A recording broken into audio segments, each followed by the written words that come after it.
Para aquellos que quieren mejorar su vida devocional, para los que necesitan ayuda espiritual, para todos los que desean un contacto diario con Dios, presentamos Radio Amanecer en Estudio, un alimento espiritual para tu alma. Con nosotros, el conductor de esta entrega, Pastor Juan Francisco Scroggins.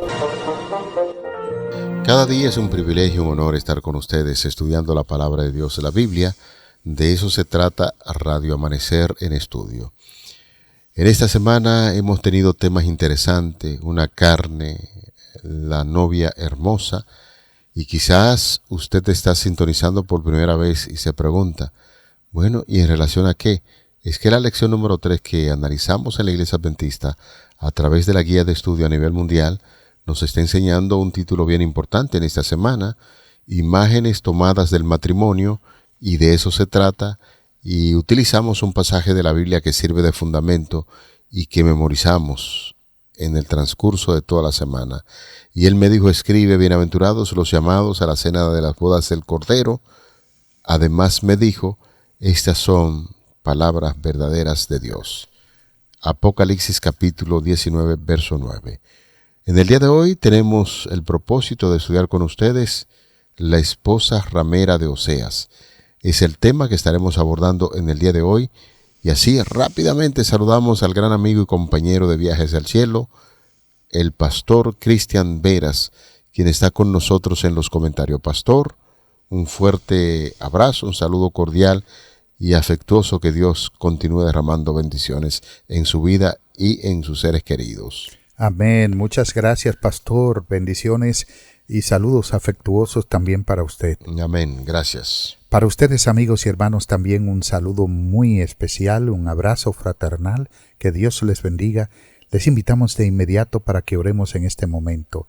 Te agradecemos, oh Padre Celestial, porque cada día nos bendices con el conocimiento de tu palabra, no solo para tener el conocimiento, sino para tener una audiencia con el que inspiró este texto bíblico que es de mucho valor para cada uno de nosotros. Síguenos bendiciendo y dirigiendo, lo pedimos en el nombre de Jesús.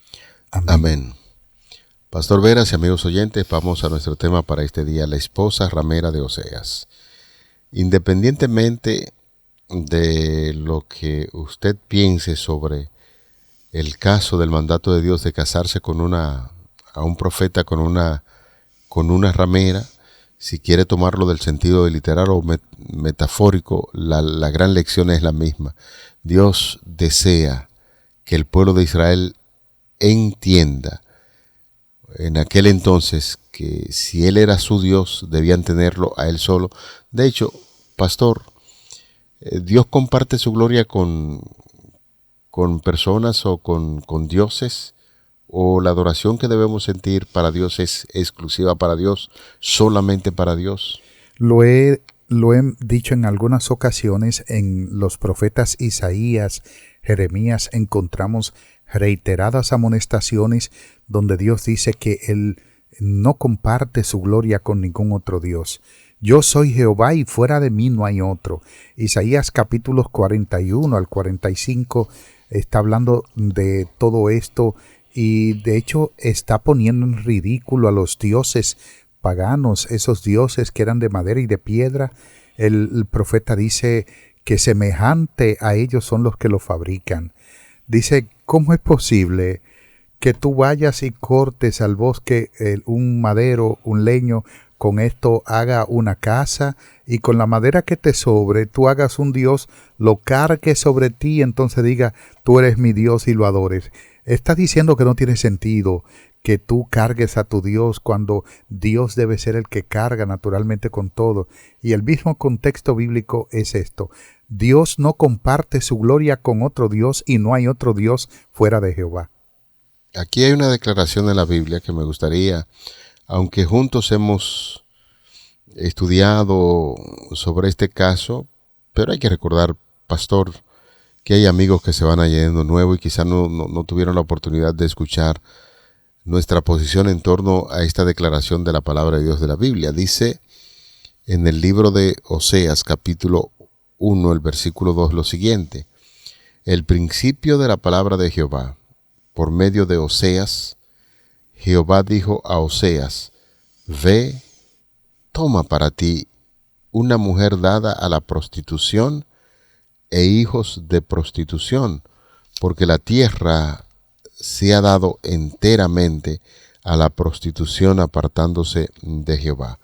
Cuando vamos al capítulo 3, que es otra cita que tenemos, capítulo 3, versículo 1 dice: Jehová me dijo de nuevo: ve, ama a una mujer que ama a un amante y comete adulterio. Ámala con un amor como el de Jehová por los hijos de Israel, a pesar de que ellos miran a otros dioses y aman las tortas de pasas. Uno leer, pastor, como lo acabamos de leer, esos dos pasajes de la Biblia, tanto Oseas 2.1 y Oseas 3.1, si no se ubica muy bien dentro de un contexto, dice, pero ¿y cómo es posible que un Dios de amor, que da un mandamiento que no se debe cometer adulterio, que también aconseja, ya vemos en el Nuevo Testamento, que cuando alguien se vaya a casar, se case con una mujer casta, pura, y ahora encontramos estas declaraciones del libro de Oseas, podría malinterpretar el texto bíblico y decir como que Dios no tiene mucho cuidado en las elecciones que sus hijos, especialmente el profeta, debía hacer en torno a la elección de una mujer para casarse. En el caso de Dios es todo lo contrario. El caso de Dios es que Dios se casó con la única mujer que pudo entrar en pacto con él. O sea, totalmente metafórico. Lo que estoy diciendo es, Dios no escogió a Israel porque era bueno. Lo escogió porque era el único pueblo que entró en pacto con Dios. Aunque Dios creó a toda la humanidad, no toda la humanidad entró en pacto con Dios, sino que se desviaron en lo que tiene que ver con la adoración y la obediencia. Sin embargo, aquí encontramos que el Señor continúa amando a su pueblo a pesar de su constante desobediencia, de su desprecio, a pesar de que abofeteaba a Dios en el rostro una y otra vez cada vez que se iba tras los dioses paganos. Por eso encontramos el adulterio espiritual en la Biblia, y esta experiencia matrimonial de Oseas, que está comentada en el capítulo 2 y que es la base de sus mensajes, es más importante en ellos la infidelidad de Israel hacia Dios, y que se puede ver también como una ruptura del pacto. En el capítulo 4, versículo 1, donde hay una controversia de Jehová con Israel. En el capítulo 5, versículo 7 también, donde Israel prevarica contra Dios, donde se han engendrado hijos extraños. Y en el capítulo 6, versículo 4, donde Dios está haciendo una pregunta retórica y dice: ¿qué voy a hacer de ti, Efraín? ¿Qué haré a ti, oh Judá? La piedad vuestra es como la nube de la mañana, como el rocío de la madrugada que se desvanece. Dios está hablando en reiteradas ocasiones, y como en el capítulo 9, versículo 1, donde habla de la persistente infidelidad de Israel y su castigo, Dios está hablando de que Israel ha sido infiel, se ha prostituido, tiene un espíritu de prostitución. El capítulo 4, versículo 12, capítulo 5, 4. Sin embargo, esto se define específicamente como idolatría, y que está apoyada por los sacerdotes que niegan oír a los profetas. Llevó también a un fracaso en lo que tiene que ver con el arrepentimiento, a buscar una protección fuera de Dios, y también la relación de la idolatría con la sexualidad, que guarda una relación muy estrecha, pastor y estimados amigos, y que es más natural en esa época de lo que podamos pensar ahora. La adoración a Baal, y que esta tiene que ver en gran medida con la infidelidad de Israel. Yo creo que no existe otro Dios en todo Canaán con el cual Israel haya engañado a Jehová más que con Baal. Era muy llamado por Israel el dios Baal. ¿Y sabes por qué era muy muy codiciable a la vista del pueblo, pastor y estimados amigos, tenía perversión sexual. Ujú. El culto de Baal exigía una desviación casi en todo el sentido de la palabra. Israel quería pervertirse. Hay un viejo proverbio que dice que la hormiga cuando se quiere perder le nacen alas. Ujú. Israel ocurrió con él lo mismo. Estudiar, pastor, el comportamiento del pueblo de Israel, especialmente cuando entró en tierra de Canaán, esta cultura de estas naciones paganas y lo que se veían en estas tierras de Canaán era un culto, como usted bien estaba diciendo, a la perversión sexual, y en eso se empeñó, señores, el pueblo de Israel. Por eso las ilustraciones y el caso que estamos estudiando de Oseas, no había una forma más gráfica de poder enseñar al pueblo de Dios cómo se ven extraviado que esa figura, que usted llame a su profeta, un hombre de Dios, y le diga que se case con una mujer ramera. Había que prestarle mucha atención a lo que Dios quería decir. Ya sea que lo decíamos al principio, que usted lo pueda tomar de manera literal o lo vea como una metáfora para dar un mensaje importante, el mensaje está ahí. Usted no puede obviar por quizás alguna posición que tiene, y entonces se va de lo que es la realidad. La realidad es que Dios, a través de ese llamado a Oseas de casarse con una mujer prostituta, lo que le está diciendo es un reclamo al pueblo, porque en lugar de adorarlo a él, que es su creador, y los grandes beneficios que como Dios le estaba dando a ese pueblo, ahora lo encontramos adorando dioses de palo, de madera, etcétera, etcétera. El mensaje es siempre el mismo. Dios está disgustado con su pueblo porque en lugar de adorarle a él, entonces se fueron tras los dioses paganos. Por supuesto que sí, lo que vemos es un patrón, es un esquema. Por ejemplo, pecado, Dios crea al pueblo, el pueblo peca, no hay arrepentimiento o hay arrepentimiento y bien luego viene juicio y condena. O juicio u absorción. Es decir, Dios perdona o no perdona dependiendo del arrepentimiento. De manera que es prácticamente el mismo esquema. Pecado, crecimiento del pecado, de la maldad, juicio, condenación o arrepentimiento. Hay algunas reglas normativas en el Antiguo Testamento que tenían que ver con el matrimonio. Por ejemplo, habían reglas para casarse, leyes sobre la castidad. En Deuteronomio capítulo 22, versículo 13, había normas también para casarse o cuando ya estaba casado. En Éxodo capítulo 21, versículo 10, que eran normas conyugales. Había también leyes que normaban la violación del matrimonio. En Éxodo capítulo 20, versículo 14, no cometerás adulterio. Habían leyes de finalización del matrimonio en Deuteronomio 24:1. Sin embargo, también hay muchos pasajes en la Biblia donde se utilizan metáforas, como hemos estado diciendo, acerca de la relación marital y, por supuesto, en su comparación del matrimonio de Dios con su iglesia. Cristo es comparado con un novio y sus seguidores son los invitados en Mateo capítulo 9, versículos 15 a 14 y 15, Mateo 22, 1 al 14 y 25, 1 al 13. Se presenta también el matrimonio de un hombre y una mujer. Es una imagen de Dios y su pueblo en Oseas el capítulo 1 o los capítulos 1 y 2 hasta el 3:5, pero en Jeremías capítulo 2 versículos 1 al 4, también Jeremías habla de Jehová y la apostasía de Israel cuando dice: vino a mí palabra de Jehová diciendo, anda y clama a oídos de Jerusalén, diciendo, así ha dicho Jehová, me he acordado de ti, de la fidelidad de tu juventud, del amor de tu desposorio, cuando andabas en pos de mí en el desierto, en la tierra no sembrada. Santo era Israel a Jehová, primicias de tus nuevos frutos. Es interesantísimo también un lenguaje poético que está utilizando el profeta Jeremías para referirse a un momento en el desierto cuando Israel anduvo en pos del pacto con Dios, a la luz del pacto con Dios. Pero al igual que en Ezequiel, al igual que en Oseas y que en otros libros de la Biblia, Israel sucumbe ante la idolatría.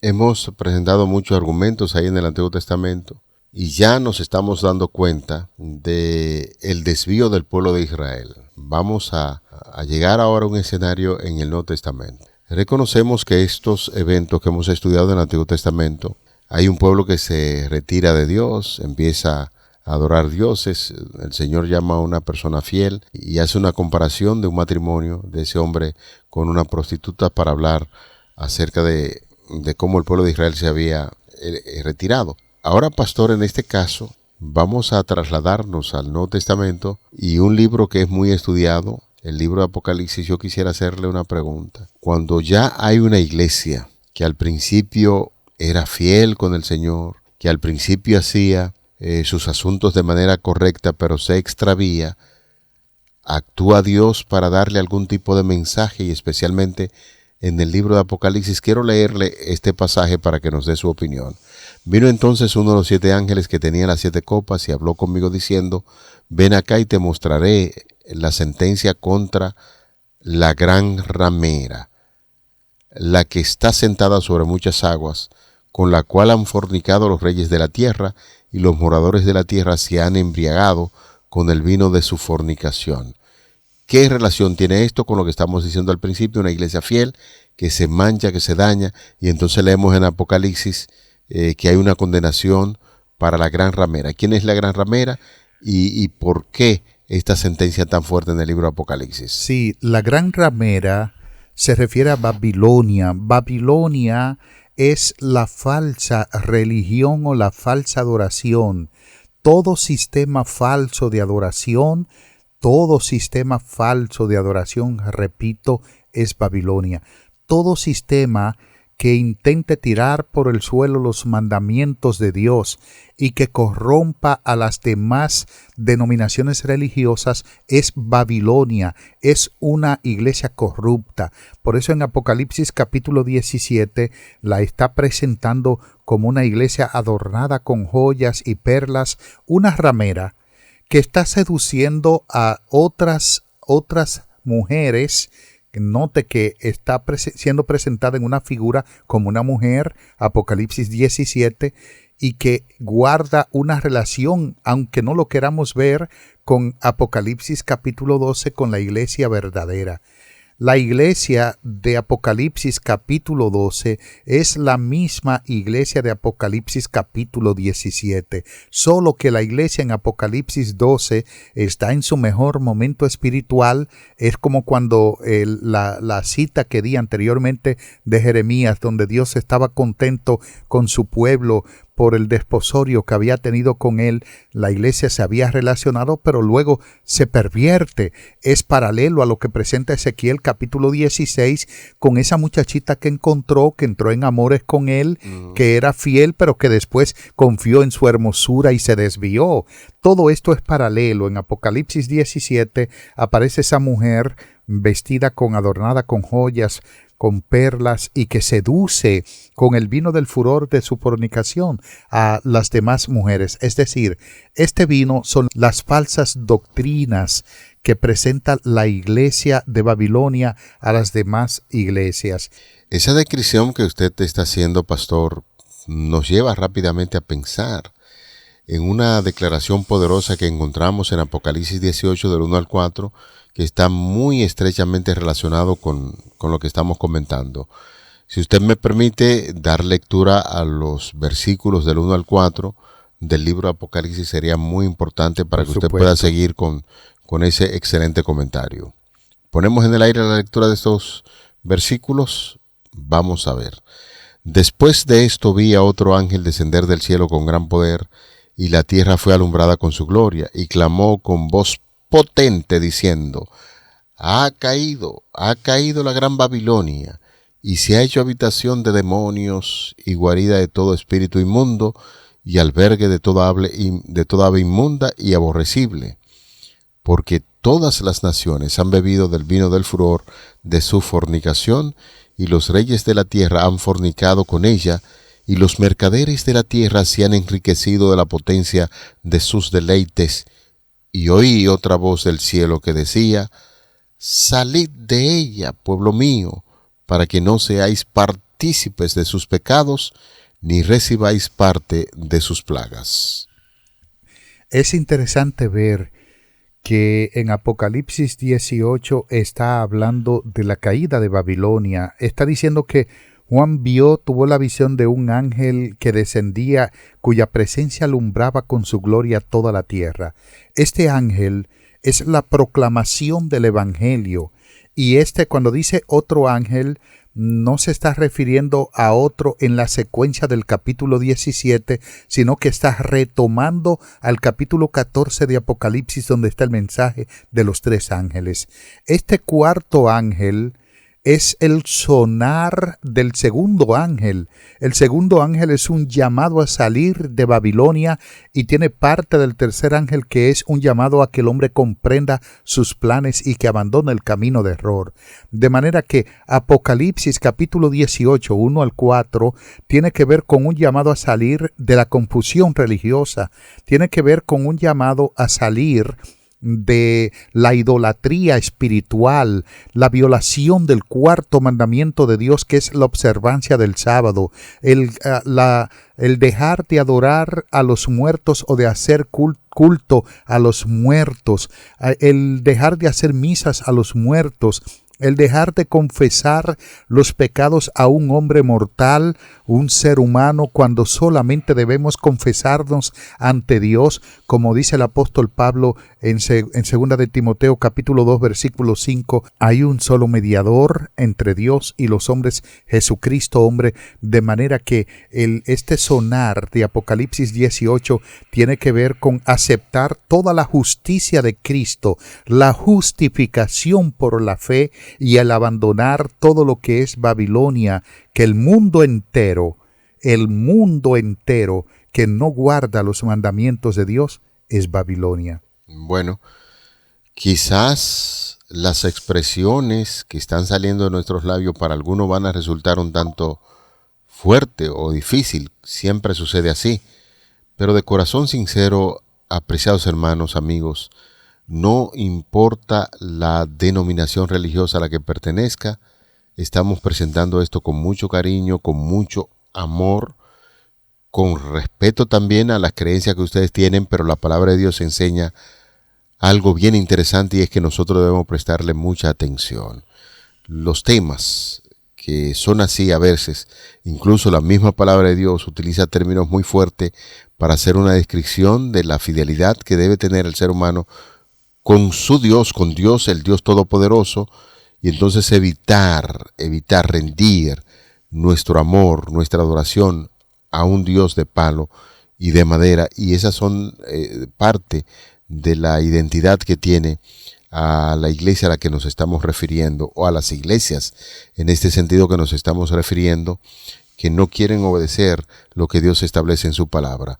En los últimos días de la historia de esta tierra debe renovarse el pacto de Dios con su pueblo que guarda sus mandamientos, y en aquel día, dice el Señor, yo haré por ellos un pacto con las fieras del campo, con las aves del cielo, con los reptiles del suelo, y quebraré el arco y la espada, y quitaré la guerra de en medio de la tierra, y haré que duerman ellos seguros, y te desposaré conmigo para siempre. Sí, te desposaré conmigo en justicia, y en rectitud y en misericordia, y en compasiones también te desposaré conmigo en fidelidad, y tú conocerás a Jehová. ¡Wow! ¡Qué tremendo, belleza! Tremendo, así sí. Es como Dios espera que nosotros actuemos, unidos siempre a ese esposo maravilloso que es el Señor, y su iglesia somos nosotros. Así es. Me encantaría, pastor, retomar el llamado de Apocalipsis 18:4 a salir de Babilonia. Notemos que esto es un imperativo y dice salid de ella. porque hasta casi la terminación del tiempo, algunos, tal vez muchos de los hijos de Dios, sin duda no habrán oído la exhortación a salir de la Babilonia simbólica. Notemos de que el pueblo de Israel, y repito, el mensaje del cuarto ángel de Apocalipsis 18 fue dado porque no se escuchó el mensaje del segundo ángel en Apocalipsis 14. De manera que el llamado del segundo ángel fue a salir de Babilonia. De nuevo Dios hace un llamado y por eso hay necesidad de que otro ángel proclame que salgan de Babilonia, porque todavía parte del pueblo de Dios continuaba allí. Por eso la exhortación de Dios a su pueblo también fue para los tiempos antiguos, los tiempos del Israel literal, que Dios pidió que huyeran de la ciudad de Babilonia.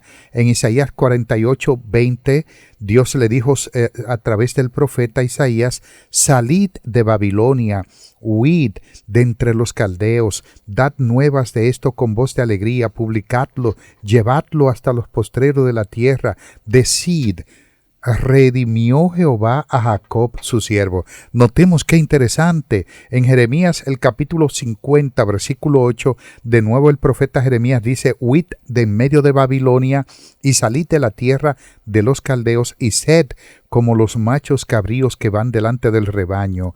Y hay otras palabras también que está haciendo un llamado a el Israel de Dios, a la Jerusalén de Dios, para salir de Babilonia, regresar a Israel, y luego explica a continuación por qué está haciendo este llamado a salir. Y dice: para que no seáis partícipes de sus pecados.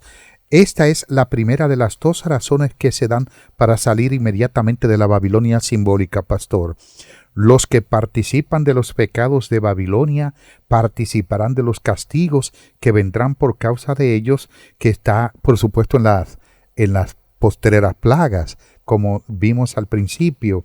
Y luego sus pecados, que en sentido general los pecados induce a los hombres Babilonia induce a los hombres a cometer pecados, pero más específicamente los pecados que se presentan en el capítulo 17, 2 al 6, en el capítulo 18, donde se acusa a Babilonia delante del tribunal de justicia divina por 5 delitos.